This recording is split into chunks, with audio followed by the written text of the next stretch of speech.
बिस्मिल्लाहिर्रहमानिर्रहीम। अस्सलाम वालेकुम। आज की वीडियो में हम बात करेंगे ऑथराइजेशन लेटर के हवाले से।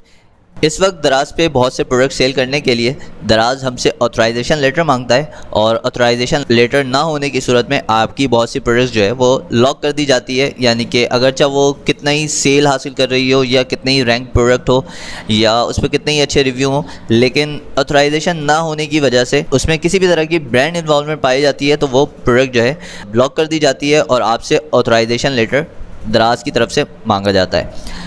उसके अलावा दराज ने कई कैटेगरीज ऐसी हैं जो लॉक कर दी हैं और उन पे प्रोडक्ट सेल करने के लिए आपके पास ऑथराइजेशन लेटर का होना ज़रूरी है। इनमें कुछ मोबाइल एसेसरीज़ की कैटेगरीज शामिल हैं जैसे हेडफोन्स वगैरह, उसके अलावा मेडिकल की कुछ कैटेगरीज शामिल हैं, उसके अलावा हेल्थ एंड ब्यूटी की कुछ कैटेगरीज शामिल हैं।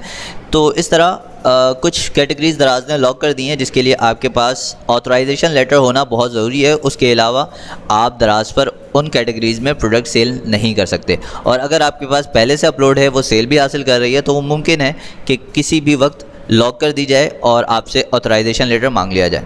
तो आज हम बात करेंगे कि ऑथराइजेशन लेटर होता क्या है, ये क्यों ज़रूरी है, इसे हम कहाँ से हासिल कर सकते हैं, और अगर हमारे पास ऑथराइजेशन लेटर नहीं है और हम कहीं से हासिल भी नहीं कर सकते तो हम दराज पे अपने बिज़नेस को कैसे ग्रोथ में लाएं और कौन से प्रोडक्ट सेल करें जिस पे ऑथराइजेशन लेटर वगैरह के इश्यूज़ ना आएँ। तो इन टॉपिक्स पे हम इस वीडियो में बात करने जा रहे हैं। तो सबसे पहली चीज़ तो ये है कि ऑथराइजेशन लेटर होता क्या है। ऑथराइजेशन लेटर बेसिकली एक तरह का इजाज़तनामा होता है कि एक ब्रांड आपको इस बात की इजाज़त दे दे कि ये सेलर हमारे ब्रांड के कुछ प्रोडक्ट्स या सारे प्रोडक्ट्स या हमारे ब्रांड के अंडर में आने वाले हर तरह के प्रोडक्ट और हर कैटेगरी के प्रोडक्ट सेल कर सकता है, तो उसको कहते हैं ऑथराइजेशन लेटर। आप मेरे सामने स्क्रीन पर देख सकते हैं कि ये एक तरह का ऑथराइजेशन लेटर सैंपल खुला हुआ है मेरे सामने। इसमें ये बताया जा रहा है कि माइंड स्पार्क्स के नाम से एक कंपनी है जो ODM एशिया लिमिटेड कंपनी को ऑथराइज़ कर रही है और एक तरह का ये ऑथराइजेशन लेटर है जिसमें वो ये बता रही है, वो कंफर्म कर रही है माइंड स्पार्क्स कंपनी के ODM एशिया लिमिटेड जो है वो हमारे सप्लायर हैं हमारी कंपनी के, और हम उनको इस बात की इजाज़त दे रहे हैं या हम उनको ऑथराइज़ कर रहे हैं कि वो प्रोमोशनल मर्चेंडाइज जो है वो प्रोड्यूस कर सकते हैं हमारी ब्रांडिंग यूज़ करते हुए ऑन द फॉलोइंग प्रोडक्ट्स, यानी कि इन प्रोडक्ट्स पे सिर्फ, यानी कि power banks, aluminium card holder, यानी कि इन 2 प्रोडक्ट्स पे इनको इजाज़त दी गई है। इसके अलावा मज़ीद किसी प्रोडक्ट पे ये कोई इस तरह का काम नहीं कर सकते। अगर ये कैटेगरी वाइज इजाज़त देते कि मोबाइल एसेसरीज़, तो मोबाइल एसेसरीज़ के अंडर में जितने प्रोडक्ट्स आते हैं उन सब के लिए इनके पास ऑथराइजेशन लेटर हो जाता, लेकिन इन्होंने सिर्फ और सिर्फ 2 प्रोडक्ट्स के लिए इन्हें अलाउ किया है, ऑथराइज़ किया है। तो इसी तरह से इस तरह का एक ऑथराइजेशन लेटर होता है, ये एक तरह का ऑथराइजेशन लेटर सैंपल है। और इसी तरह कोई ब्रांड किसी कंपनी को, किसी सप्लायर कंपनी को या किसी सेलर को ऑथराइज़ करती है। सप्लायर वो इंडिविजुअल भी हो सकता है, वो कंपनी भी हो सकती है, और इसी तरह वो मर्चेंडाइजिंग कंपनी भी हो सकती है, वाइट लेबलिंग के थ्रू वो काम कर रही हो। तो इन तमाम सूरतों में उनको ऑथराइजेशन लेटर की ज़रूरत पड़ती है। ऑथराइजेशन लेटर क्यों ज़रूरी होता है? तो ऑथराइजेशन लेटर बेसिकली इसलिए ज़रूरी होता है कि ये ब्रांड जो होता है वो आपकी एक लीगल एंटिटी होती है। अगर आपने अपना ब्रांड बनाया है तो आप कभी भी नहीं चाहेंगे कि आपकी ब्रांडिंग को यूज़ करते हुए या आपके ब्रांड नेम को यूज़ करते हुए कोई भी दूसरा फ़र्द या कोई भी दूसरी कंपनी प्रोडक्ट बना के सेल करना शुरू कर दे। तो आपने इतनी मार्केटिंग पे पैसा लगाया और सेलिंग जो है वो कोई और करके मुनाफा सारा वो ले जाए, तो आप ये कभी भी नहीं चाहेंगे। तो इसलिए ब्रांड को लीगल एंटिटी के तौर पर देखा जाता है और ब्रांड को रजिस्टर्ड करती है गवर्नमेंट ट्रेडमार्क के अंडर में, और उस ब्रांड को फिर कोई भी अगर सेल करने की कोशिश करता है विदाउट ऑथराइजेशन लेटर तो उनके ख़िलाफ़ लीगल एक्शन लिया जाता है। इसलिए आपको ब्रांड की तरफ से ऑथराइजेशन लेटर चाहिए होता है ताकि आप उनके प्रोडक्ट को बआसानी लीगल तौर पे सेल कर सकें। ऑथराइजेशन लेटर अब हम कहाँ से हासिल करें?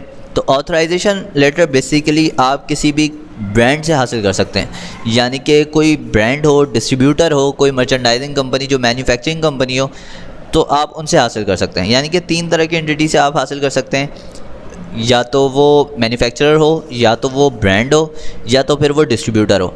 इन तीनों से आप ऑथराइजेशन लेटर हासिल कर सकते हैं।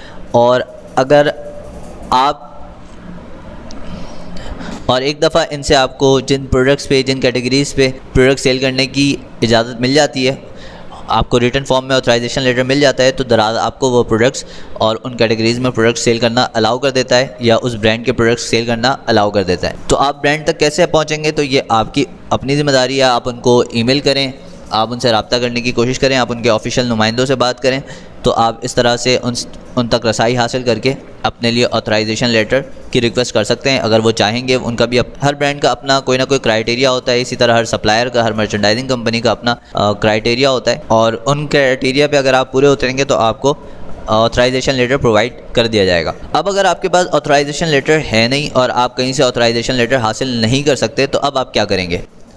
तो आप मार्केट से सिर्फ वही प्रोडक्ट उठाएंगे जिस पे किसी भी ब्रांड का लोगो या ब्रांड का नाम ना लिखा हो, और फिर आप उसको जब दराज पे लिस्ट करेंगे तो आप उसे किसी भी ब्रांड के नेम के साथ क्लेम नहीं करेंगे कि ये इस ब्रांड का प्रोडक्ट है या इस ब्रांड की मैन्युफैक्चरिंग है वगैरह। अगर ऐसी कोई भी सूरत पैदा होगी तो दराज आपके प्रोडक्ट को लॉक कर देगा। इसी तरह अगर आप किसी अनब्रांडेड प्रोडक्ट को दराज पे लिस्ट करने लगें तो आपने ये ख्याल रखना है कि आपके टाइटल में, डिस्क्रिप्शन में, हाइलाइट्स में कहीं पे भी किसी भी ब्रांड या किसी भी मर्चेंडाइजिंग कंपनी का क्लेम ना हो कि हम इस ब्रांड या इस मर्चेंडाइजिंग कंपनी के प्रोडक्ट सेल कर रहे हैं। और इन केस अगर आपने ब्रांड क्लेम नहीं किया, प्रोडक्ट लिस्टिंग करते हुए कोई भी ब्रांड क्लेम नहीं किया, और ऑर्डर आने की सूरत में जब आपने कस्टमर को वो प्रोडक्ट प्रोवाइड किया और प्रोडक्ट पे किसी ब्रांड की ब्रांडिंग की हुई होगी और उस कस्टमर ने आपके प्रोडक्ट की तस्वीर के साथ कोई रिव्यू दे दिया या उस कस्टमर ने ही क्लेम कर दिया, तो इन तमाम सूरतों में आपके प्रोडक्ट को लॉक किया जा सकता है और आपकी शॉप भी डिलिस्ट हो सकती है। टेम्परेरी तौर पे भी हो सकती है और परमानेंटली तौर पे भी हो सकती है। तो आपने ऐसी तमाम सूरतों से बचना है। उसके अलावा अगर आप इंपोर्टर हैं, आप अगर चाइना से डायरेक्ट इंपोर्ट करते हैं, तो आप ये कर सकते हैं कि आप जिस सप्लायर से, जिस मैन्युफैक्चरर कंपनी से प्रोडक्ट इंपोर्ट कर रहे हैं, आप उनसे अपनी ब्रांडिंग भी करवा सकते हैं, या अगर वो उनकी अपनी ब्रांडिंग है तो आप उनसे भी ऑथराइजेशन लेटर मांग सकते हैं। वो आपको ज़रूर ऑथराइजेशन लेटर प्रोवाइड कर देंगे। उम्मीद है आपको ये वीडियो समझ में आ गई होगी। मज़ीद इस तरह की वीडियोज़ के लिए हमारे इस चैनल को सब्सक्राइब करना ना भूलें। मिलते हैं अगली वीडियो में, तब तक अपना ख्याल रखिएगा। अल्लाह हाफ़िज़।